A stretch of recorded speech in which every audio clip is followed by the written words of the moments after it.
Okay, so you ever need to book something? Like a doctor's visit, maybe get your hair cut, or even just sort of arrange a time to chat with someone. Hmm. And you feel that little flutter of nerves, especially if you need to do it in English. It feels like such a common thing, right? Yeah. But finding the right words can be a little tricky.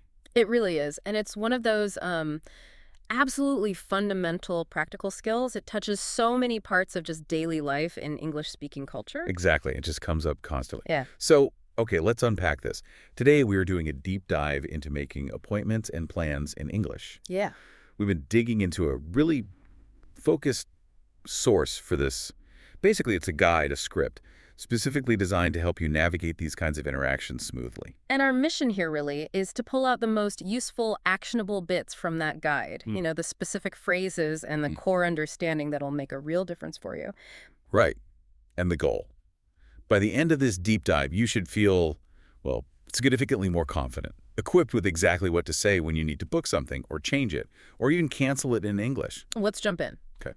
What's fascinating when you look at this guide and the context around it is just how deeply scheduling and appointments are ingrained in everyday life here. It's easy to think it's only for like formal business stuff. Yeah, but it's so much more common. Way more common. The guide makes this really clear. It lists examples like you absolutely need this skill for seeing a doctor or a dentist, or if you need dedicated time at the bank. Right, or setting up meetings, Yeah. with teachers, managers, arranging specific phone calls even. Or even making sure you get a table at a busy restaurant, dinner reservations. And honestly, even just arranging to meet a friend. It's less formal, sure, but it still relies on that same basic back and forth, suggesting a time, agreeing on a time.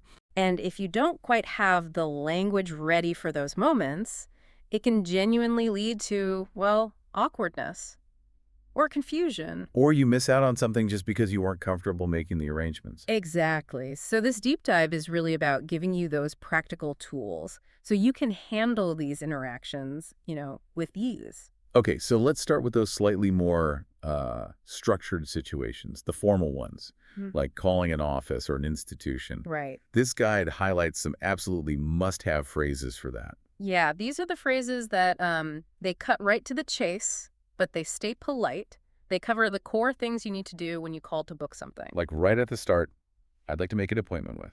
Simple. You just slot in the name. Mm-hmm. Or if you have a day in mind, is there any availability on Monday? Or maybe you've got a slightly wider time frame. Could I book an appointment for next week? And if you're in a bit of a hurry, you need ways to say that too. Like, do you have anything sooner? Oh, good one. Or what's the earliest available time? Exactly. And then once you think you have a time sorted, Social step. yeah, nailing down the details. Can I confirm the time and date, please? These are really the workhorses, aren't they, for formal appointment setting? And the guide is great because it even gives you specific phrases just to practice saying out loud, which is key. Absolutely key. Hearing yourself say, I'd like to make an appointment, or do you have any availability next week? It helps build that muscle memory. Totally. And practicing something like, what time is the appointment scheduled for? It just makes sure you're comfortable confirming those details. Yeah, and the guide even walks us through a simple, like, real-life scenario. Calling a doctor's office because you've got back pain. Mm-hmm. And it shows how straightforward it can actually be. You call, say why you're calling, make an appointment with Dr. Smith. State the reason, back pain. Right. They offer a time maybe Thursday at 10 a.m.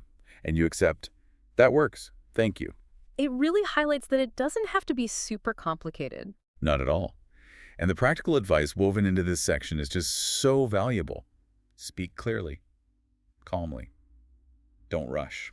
Such a simple tip, but it makes a huge difference for both sides of the conversation, really. Okay, so we've booked the appointment. Great. But then, what happens when you can't make it?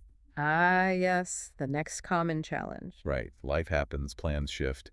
You need to change or cancel, but, politely. Precisely. And knowing how to gracefully exit or reschedule, just as important as knowing how to book in the first place. So this guide gives us the key phrases for handling those moments too, like, I need to reschedule my appointment. Simple, direct. Mm-hmm. Or, can I change the time? And this next one feels super common, really natural. I won't be able to make it. Yeah, that's a standard way to say you can't attend. And one of my favorites for explaining an unexpected conflict is that idiom, something's come up. Oh, that's perfect because it's vague enough, right? Exactly. It Uh, clearly signals an unforeseen issue, but you don't have to go into detail. You don't need to explain what came up, just that something did. And then how do you suggest an alternative? Can we move it to another day? Right. And the guide rightly points out politeness is absolutely paramount here. Always. Always, always saying, I'm sorry or I apologize when you need to cancel. That's standard. It shows respect for their time. Yeah, the example in the guide is a great template. I'm sorry, but I won't be able to make my appointment tomorrow. Can we reschedule for next week? Concise, polite, gets the job done. And the guide mentions a little trick. Well, not a trick, but something native speakers often do. Instead of strictly saying cancel, we often use move or pushback. Oh, yeah, definitely. Like, I need to move my appointment, meaning to a different day or time. Or I have to push it back to next week, meaning move it later. Those are really natural ways to talk about rescheduling. Practicing those specifically is really helpful. Just saying them, I need to move my appointment. I have to push it back to next week. Yeah. It gets it in your head. Okay, shifting gears completely now. What about just, like, grabbing coffee with a friend? The whole vibe changes dramatically. Totally different vibe. But you're still arranging a time to meet, fundamentally. Exactly. You probably wouldn't call it an appointment, would you?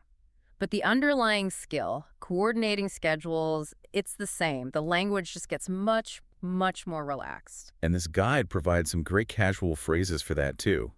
Things like, want to meet up this weekend? Very common, very informal, or just, are you free tomorrow? Simple check. Or, let's catch up soon. That's kind of suggesting a meeting without locking down a specific time yet. Right. Or the classic, let's do lunch. Love that one. And if a suggested time doesn't work, can we make it another time? And your favorite informal idiom for rescheduling? Ah, yes. Rain check. Rain check is essential. It basically means, let's plan this for another time because right now it can't happen. Where does that come from? It actually comes from baseball. If a game got rained out, your ticket was good for a future game, a rain check. Huh? Fun origin. Mm-hmm. The mini dialogue in the guide, the one about meeting for coffee on Saturday around 3 p.m., it shows just how simple and low pressure these informal chats can be. Yeah. And the key tip here, which the guide really emphasizes, is spot on. Keep it short and relaxed. Don't overthink it. Definitely. Now, to feel really comfortable in all these scenarios, whether they're formal or informal, building your word bank is crucial, having the right vocabulary. Good point. And the guide gives us some core vocabulary that you'll just encounter again and again. Okay, let's pull out those essential terms. First up, appointment. That's your planned meeting. The example they give is perfect. I have a dentist appointment at 9. Clear that availability, that's when someone is free. A key question is always, what's your availability next week? Time slot. A specific period of time. Like, do you have a 2 p.m. time slot open?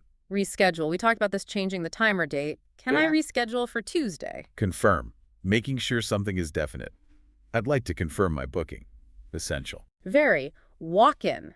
This refers to places where you don't need an appointment. So you might ask, do you accept walk-ins? Good to know. And finally, book. Just the action of reserving a time. I'd like to book a session. Understanding these words, it really gives you those foundational building blocks so you can understand what others are saying and also construct your own sentences when you're making or changing plans. And this guide, it isn't just about giving you phrases, is it? It really emphasizes doing. It includes specific scenarios for you to practice, which is just absolutely vital for building confidence. Totally. It outlines 3 really practical role-play situations. One is booking a haircut. You call a place called Sharp Cuts. They offer you Friday at 4 p.m. Okay, another common one, calling Dr. Lewis's office for an appointment, but oops, they're fully booked tomorrow. They offer you next Monday instead. Right. And the third is a rescheduling scenario. You, the listener, need to change an existing appointment, and they offer you next Wednesday as an alternative. And the guide's tip here is just golden. Practice these out loud. Even record yourself. I know it feels weird at first, but hearing your own voice, hearing how you actually sound. It's incredibly helpful for improving fluency. It really is. And building on that, the guide gives you a specific speaking challenge. It says imagine 3 real-life situations where you'd need to make plans. Maybe calling a doctor. Arranging lunch with a friend. Setting up a phone meeting for work. Write simple, short dialogues for each one. And then here's the real action step. Practice speaking both sides of those dialogues, either by yourself or, even better, find a friend or a language partner to practice with. That's where you really take this information and make it your own. Right? Yeah. Internalize it. Exactly. Now, moving beyond just the words and phrases, this guide also touches on something really important. The cultural expectations around appointments, Mm. particularly in English-speaking contexts. Yeah, this connects to the bigger picture. It's not just what you say, but also how and when you say it. That really matters for navigating these interactions successfully. Right. There are sort of unwritten rules that just smooth things over. The guide highlights a few key ones, like being on time Oh, incredibly important. Tardiness is generally seen as pretty impolite. and canceling at the very last minute. Also generally seen as impolite. You should really try your best to give notice if you possibly can. Makes sense. What about confirming? Confirming appointments is very common practice. Whether you get a call or an email or a text reminder, or even if you take the initiative yourself, it's often expected, especially for more formal things. Yeah, like the example the guide uses. I just wanted to confirm my appointment for Thursday at 2 p.m. Thank you very much. Simple, polite reinforces the details, avoids confusion. And overall, the guide stresses that politeness always matters. Simple things saying please, thank you, apologizing if you are unavoidably late. They make a big difference. It helps leave a positive impression.